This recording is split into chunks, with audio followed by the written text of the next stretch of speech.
ဟုတ်ပြီဆရာကဒီသင်ခန်းစာမှာတော့ဒီမိန်းကလေးရဲ့ခေါင်းပေါ့နော်ခေါင်းကိုဖြတ်မယ်ဖြတ်ပြီးတော့တခြားသောခန္ဓာကိုယ်တစ်ခုမှာသွားဆက်ပြမှာပေါ့နော်ဒီတည်းကကောင်းနုရရ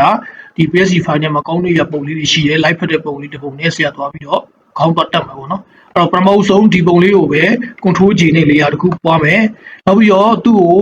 ဖြတ်တဲ့အခါမှာတည်တတ်အောင်ပန်တူးနဲ့ဖြတ်လို့ရတယ်ဒါပေမဲ့ဆရာအမြန်ဆုံးနည်းနဲ့ selection 2နဲ့ပဲသူ့ရဲ့ဥကောင်းကို selection ပေးမယ်နော်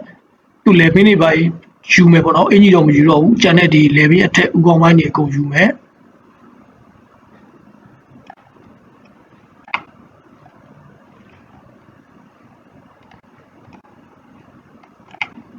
ဟုတ်ပြီဒါတော့ဆရာတို့ယူထားလိုက်မယ်ပြီးလို့ရှိရင်ဆရာတို့ကယူမဲ့အကောင်မှာခေါင်းပဲယူမှာဖြစ်တဲ့အတွက် selection ဝင်နေတဲ့ခေါင်းပဲယူမှာဖြစ်တဲ့အတွက်အခု selection လုပ်နေတဲ့ layer 1ကို control J နဲ့ layer 2ကိုထပ်ပွားလိုက်မယ်ပွားတဲ့အခါမှာပွားလာတဲ့ဒီ layer 2ဒီဥကောင်းတစ်ခုပဲဖြစ်ပါတယ်ကျန်တဲ့အကောင်တွေကိုမျိုးလုံးတစ်ချက်မှိတ်ကြည့်မယ်ဥကောင်းတစ်ခုပဲကြံခဲ့တာပေါ့နော်အဲ့တော့အဲ့တစ်ခုမှာပဲဆရာတို့လိုတဲ့ဟာတွေကိုပြင်ပြီးတော့ပြန်ဖြတ်လို့ရတယ်ပေါ့နော်မလိုတဲ့ဟာတွေအဲ့တော့ဘာနဲ့ဖြတ်မလဲဆိုလို့ရှိရင်ဆရာတို့ဖြတ်နည်းတွေအများကြီးရပေါ့နော်အားလုံးလည်းသိလိမ့်မယ်ဆရာ Ariza 2နဲ့စဖြတ်ကြည့်မယ်မလို့အခုထင်တဲ့ဟာလေးတွေပေါ့နော်ဒါတချို့ပုံတွေဆိုလို့ရှိရင်တော့အဆင်ပြေတယ်ပေါ့ဒါတော့စပင်လေးအမွေးလေးနဲ့ရှုပ်ချက်ခတ်နေတဲ့အတွက်ဒါလေးအကျန်းစားလေးပေါ့နော်ပြန်ပြီးတော့ဒါကောင်လေးကိုဖြတ်လိုက်မယ်โอเคဒီလောက်ထိရတယ်ဆိုကြပါစို့အဲ့တော့ခန္ဓာကိုယ်ထည့်ရမှာပေါ့နော်အဲ့တော့ဒီမှာရှိတဲ့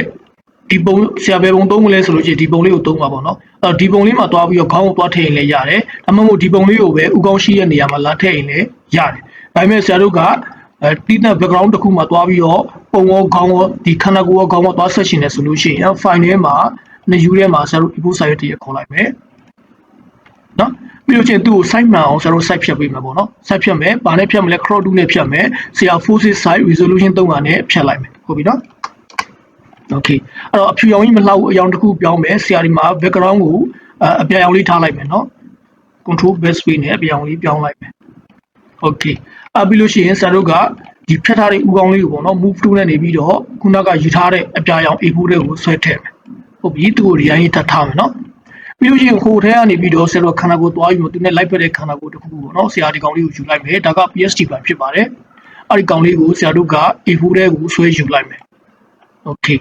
အဲ့တော့ဒီ PSD file တွေကပုံဒီဆရာကဒါကလက်မအပြင်ပေါ့နော်အလျား20အနက်23နဲ့ဆရာတို့ကခြူထားတဲ့ site ပေါ့အဲ့တော့ဒီ A4 ထဲရောက်တဲ့အခါမှာ site ကမမှန်တော့ဘူးပေါ့နော် site ကမမှန်တဲ့အတွက်ဆရာတို့က control T နဲ့မှတ်ပြီးတော့ select ပေးပြီးတော့မှ site အချင်းအကျယ်လုပ်ပေးရမှာပေါ့ဟုတ်ပြီပထမဆုံးခန္ဓာကိုယ်တစ်ခုလုံးကိုလိုချင်တာဖြစ်တဲ့အတွက်ဒီပုံလေးကိုပဲခန္ဓာကိုယ်လေးကို control T နဲ့ select ပေးမယ်ပြီးတော့ auto အောက်ဖိပြီးတော့မှဆရာတို့နည်းနည်းသေးပေးမယ်ပေါ့နော်ပြီးရင် enter ခောက်မယ်ပြီးလို့ရှိရင်ဒီဥကောင်းလေးကိုလည်းသူနဲ့ live ဖက်အောင်သေးမယ်သူ့ layer ကိုတစ်ချက်ထောက်မယ်ပေါ့နော်ပြီးလို့ရှိရင် control T နဲ့ select ပေးမယ် auto ကိုဖိပြီးတော့သေးမယ်နော်မမြင်အောင်ဆိုရင်အနီးကဆွဲကြည့်မယ်အောက်လေးနည်းနည်းချမယ်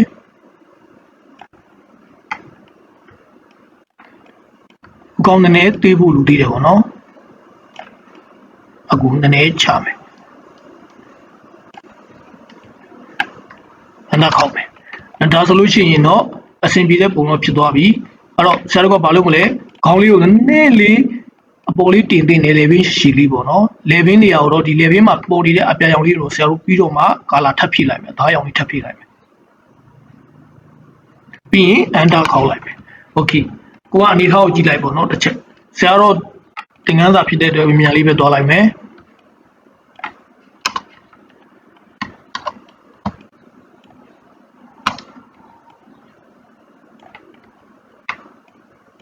ဆင်ပြေပြီဆိုရင်တော့ enter ခောက်လိုက်မယ် okay ဒါဆိုလို့ရှိရင်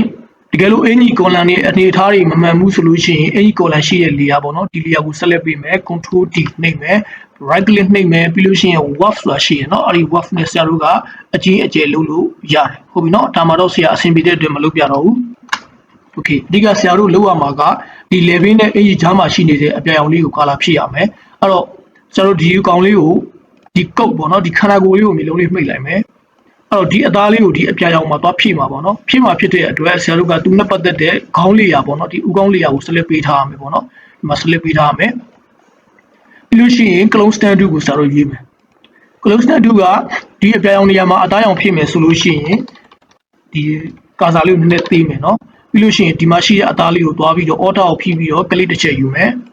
ယူလိုက်ပြီးရင်လွှတ်လိုက်မယ်ပြီးလို့ရှိရင်ဒီနေရာမှာသွားဖြည့်လိုက်မယ်နော်အဲ့ဒီနေတိုင်းနဲ့ color ဖြည့်လို့ရတယ်သူနဲ့ပတ်သက်တဲ့ layer ကိုတော့ဆရာတို့ဒီလို select ဝင်နေရမှာနော်ဒီအပေါ်ကဒီ body layer မှာသွားပြီးတော့မှ select ဝင်လို့မရဘူး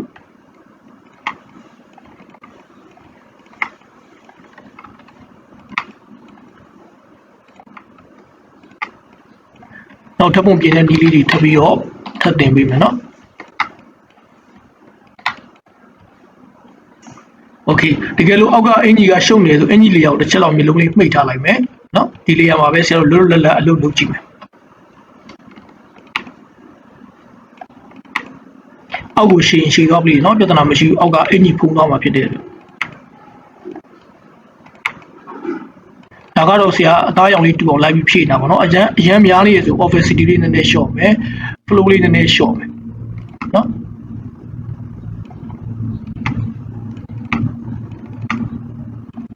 โอเคပြီးလို့ရှိရင်ဒီ body layer ကိုတစ်ချက်မျိုးလုံးလေးပြန်ဖွင့်လိုက်မယ်โอเคဒါဆိုလို့ရှိရင်အဆင်ပြေတဲ့ပုံလေးတစ်ပုံရသွားပြီပေါ့နော်အဲ့တော့ကိုယ့်ရဲ့ခန္ဓာကိုယ်အသေးအကြီး size အသေးအကြီးကိုတော့ကိုယ့်ကိုပြန်ပြီးတော့မှလုပ်လို့ရတယ်ဒါလုံးနည်းလေးကိုဆရာပြတာပြီးတော့ဒီအင်ကြီးမှာဆိုလို့ရှိရင်လက်နေတာပေါ့နော်ဒီအင်ဂျင်နဲ့ဒီစပင်းရဲ့ကြားမှာအပြောင်လေးဖြစ်နေတယ်အဲ့တော့ဆရာတို့က color လေးထပ်ဖြည့်ပေးရမယ်အဲ့တော့ဥကောင်းလေးရဖြစ်တယ်ဥကောင်းလေးရကို select ပေးထားရမယ်နော်ပြီးရင်စပင်းရှိရဲ့နေရာကိုသွားပြီးတော့နည်းနည်းလေး close နဲ့သွားယူမယ်ပြီးတော့ဒီနေရာမှာသွားဖြည့်မယ်အော်ဒီနေရာမှာဆိုရင် opacity လေးတင်ထားရင်ပိုကောင်းတယ်ပေါ့နော်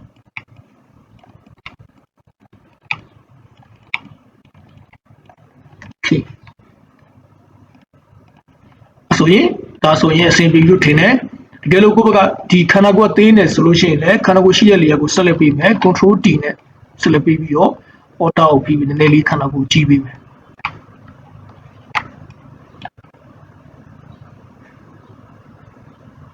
โอเคပြီးဒီမှာအမဲလေးနဲ့ပုံနေသေးတယ်ဆိုရင်အမဲရှိတဲ့နေရာကိုဆရာတို့က close stand ရွေးမယ်သူ့နေရာကို select ပေးမယ်အဖြူလေးနဲ့တော့အုပ်ပေးလိုက်မယ်